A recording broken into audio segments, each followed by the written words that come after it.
the Senior Marketing Executive and Public Relations Strategist at Leader Healthcare Group. So welcome to Leader Healthcare Industry Symposium at Emirates Physiotherapy Conference.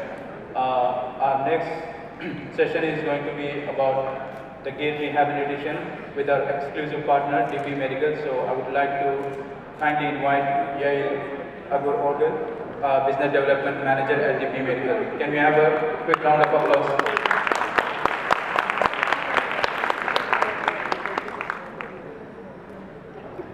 Hi everyone. Thank you. So my name is Yael. It's my first time in Dubai and I'm really excited to be here. The aim of this lecture today is double. First, to encourage you to include stair and slope negotiation practice in all your gait rehabilitation programs. And second, to wider an understanding of stairs in rehabilitation, not only as a goal of our process, but also as a means, as a platform to conduct other practices. Now, I've been living and breathing stairs for the last 25 years. When I was 5 years old, my father was diagnosed with Yael syndrome and was completely paralyzed for a few months. He then started a very long process of rehabilitation. And once he was able to walk, his medical team told him he could be released back home. But in the entrance to my parents' house, there are 4 stairs. And he couldn't climb 5 centimeter stairs, let alone 17 centimeters. And he told his doctors, as long as I can't climb those 4 stairs, I'm left outside my home. And in that second, in that realization of what he was missing from his rehab process, it changed the entire course of actions of our family to breathe and leave stairs. Now, I told you about my father. I want to tell you a short story about my grandmother.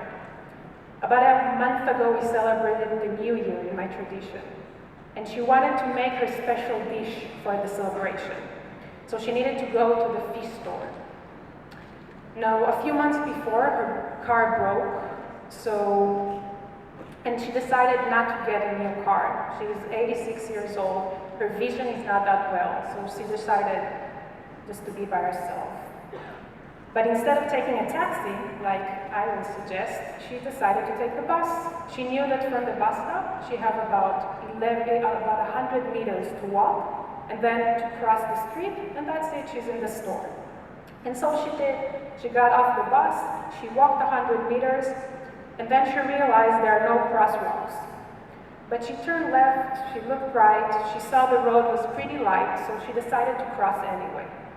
So she walked the first half, and then she got to this traffic island, right? So about 20 centimeters of concrete, she needed to climb 1 step, walk 2 steps, go down, and that's it, and cross the second half.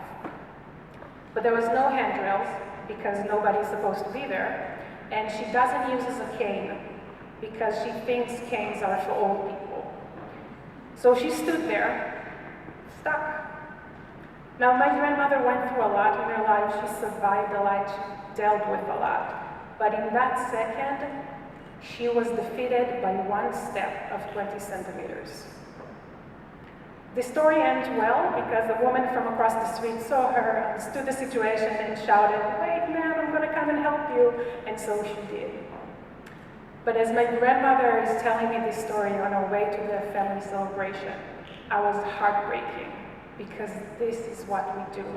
We live and breathe stairs because stairs are everywhere. We go up the stairs when we need to cross the road, when we go to the grocery store, when we go to the bank.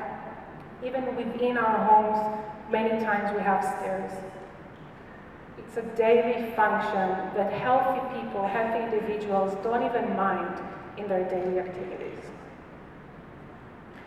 But it's not just me who sees stairs everywhere, right? The ability to negotiate stairs is a crucial function for performing ADL, so activities of daily living.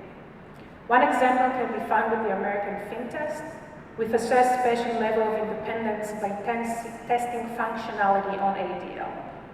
The American Fin Test contains 18 parameters. Only 2 of them are locomotion related, and that's walking and climbing stairs. Not only the stair negotiation is one of the most crucial functions to perform for patients' independence, but also an inability to perform such basic function post-rehabilitation creates system dependency. And that in turn translates to greater burden of care on the caregivers, possible severe physical and mental side effects, and higher healthcare costs.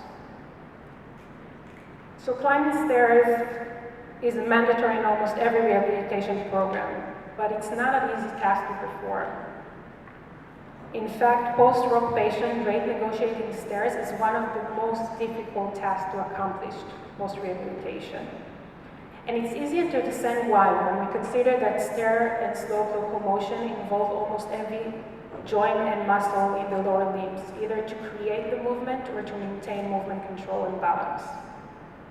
Studies that measure muscle activation using EMG show that the major muscle groups of the legs are activated when people climb stairs, and that the pattern of activation is complex. Studies that have measured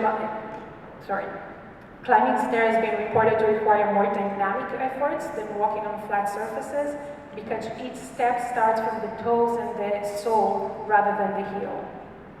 When we go up, upwards and forward forces are required in order to support a patient's weight, and when we go down, we need to have the ability to control against falls. Both require a major sense of balance and strength. We know that the difficulty in negotiating stairs starts in midlife, so somewhere around 43 to 53 years old, and that the locomotion on stairs is one of the most challenging and dangerous activities for the elderly. And it's not just about the physical abilities of a patient. Standing at the top of a staircase looking down is a scary place to be if you're not comfortable and confident in your abilities and strength. Coping with stairs can often intimidate patients who are afraid of falling. One example is shown behind me, can be found with patients after total hip surgery. Even after a year of physical therapy, 25% of patients reported they're afraid to use the stairs. This was the most highly rated function which raised fear among patients. Another study identified that balance problems, limited ability to climb stairs, and turning hesitations are responsible for 59% of all fear of falling with Parkinson's patients. The study concluded that focused rehabilitation for these functions should be the primary target in order to reduce fear of falling with these patients. And we all know what fear can do, right? Research after research, we see patients who translate their own fear to self-imposed activity restrictions. This leads to functional decline, lower quality of life, and greater dependency on their surroundings. So even if our patients can physically climb stairs, we still need to practice them in a safe environment in order to build their sense of ability and confidence. Because that fear of falling is not detached from reality. When compared to falls on flat surfaces, falls on stairs represent a disproportional high risk for death and injuries. So we know that the injuries include the head and the neck, traumatic brain injuries, and hip fractures. These injuries are known to result in long-term disability and high functional cost. John Templer, in his book The Staircase from 1992, wrote, "To fall downstairs is not only to fall off a cliff, but to fall on rocks below, for the nosing of steps presents a succession of sharp edges." 1 in 3 community-dwelling people over the age of 65 fall each year. 10% of all these falls occur on stairs. 70% of all falls in the home environment occurs on stairs. And 10% of all fatal fall accidents for all ages occur on stairs. We know that 51% of fall-related TBIs, so traumatic brain injuries for older adults, occur on stairs, and they are 3 times more likely to be severe to moderate injuries. And we also know that people hurt themselves 3 times more when they go downstairs than upwards. So we have a crucial function for mobility independence. It requires patients to master an enormous amount of abilities. It is rated by patients to be hard and scary, and can be very dangerous. This is the problem. Luckily for us, the solution is pretty clear and simple: exercise. Exercise as a single intervention is the most commonly tested fall preventive intervention. And previous Cochrane review showed that exercise simply prevents falls. Economic evaluation accompanying randomized trials have found exercise to be a cost-effective fall preventive strategy. Multi-component programs that target both strength and balance, and programs that targeted balance specifically were found most effective for that end. More so, as stair negotiation represents a functional outcome measure, an ADL high on the hierarchy of stair demands, improvement will be expected to translate to less challenging mobility and ambulatory task presents in daily life, such as getting up, transfers, and walking. Now I want to use the rest of my time for a few examples. So we'll begin with stroke. We know that people with history of stroke require greater amount of force and oxygen consumption when they negotiate stairs than healthy individuals.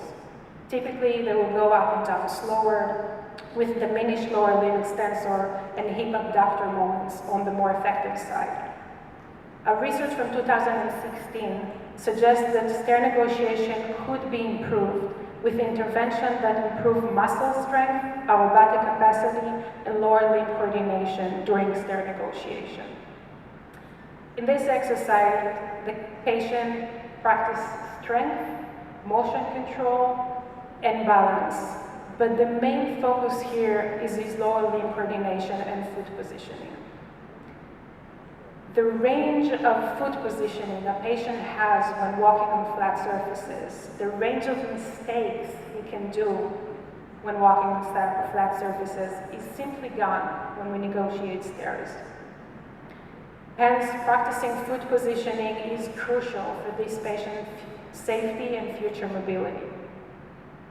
He is rehearsing 3 times, and you can actually see his improvement in his foot positioning from one practice to the other. Now, I don't know if you saw that this patient was brought by a wheelchair, so he can walk but only short distances, and with some kind of assisted device. He can't climb regular stairs, right? So 17 centimeter stairs is out of the question. But he just climbed 3 centimeter stair.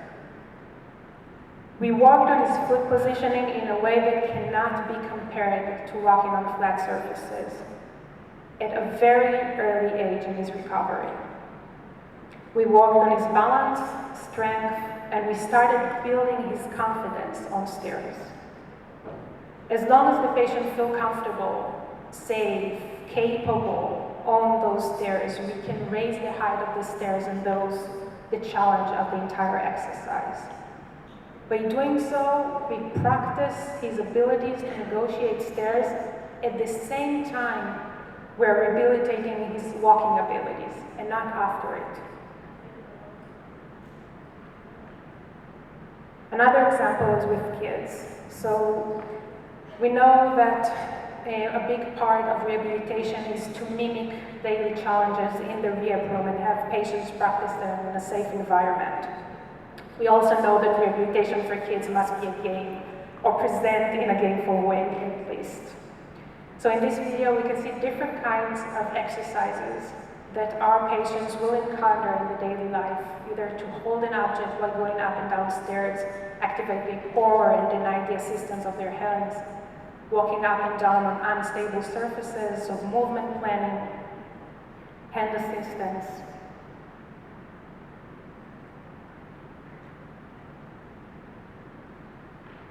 Avoiding obstacles is another big problem and an issue to target in rehabilitation. So the patient was asked to climb the stairs without stepping on the hoops.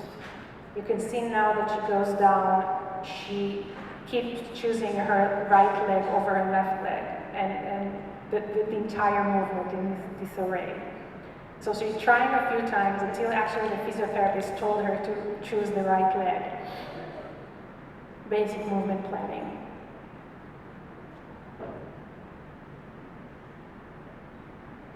Now the same patient was asked to climb the stairs while collecting the hoops and then thread them at the top.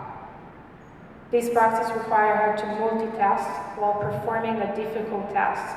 Her concentration needs to be divided, and only one hand can assist the handrails. So again, we give points to each hoop she collects. We give her motivation to keep on going. We need to remind her what the task is. So all the examples you just saw, in all the examples, the height of the stair was adjusted so the patient can perform the task safely without the close monitoring of the PT. As they perform well, we can increase the height, we can increase the challenge of the patient. And my last example with ataxia patient. And that's true for all neurological disorders that affect lack of coordination, difficulty in fine motor activation, vision, and balance. We know that focused physical therapy, including balance and coordination exercises, can increase overall functionality, improve quality of walking, and reduce the risk of falls for these patients. This video features a 54-year-old patient with ataxia as a result of brain tumor. The goal of the exercise is not to go up and down stairs at all, but to practice other functions while using the platform of an adjustable staircase. By doing so, the patient gets to practice proportionality, coordination, posture, and balance, all while she gets comfortable on stairs. She's so focused on her task that she doesn't even realize that in the 10 minutes she practiced, she climbed about 4 flights of stairs. That's just the side effects of the exercises she just did. And I'll end with this. So we saw an example of stairs being presented as a goal of rehabilitation and being presented at a very early stage of recovery with stroke. We saw the way we can mimic daily challenges on stairs and have patients practice them at a safe environment. And we can see here just the stair can being used for other functions, for other exercises we can do in the rehab room. I'm not a physiotherapist by myself, but one thing I learned from my experience in life is that the possibilities within the rehab room are as wide as your creativity, right? Physicians, physiotherapists, the more creative you are, the more you can do in the rehab room. My aim here is to present you the stairs, the staircase, and a platform for your future rehabilitation programs. So I hope from this you might take even a small thing to think about the next time you enter the rehab room. Thank you very much.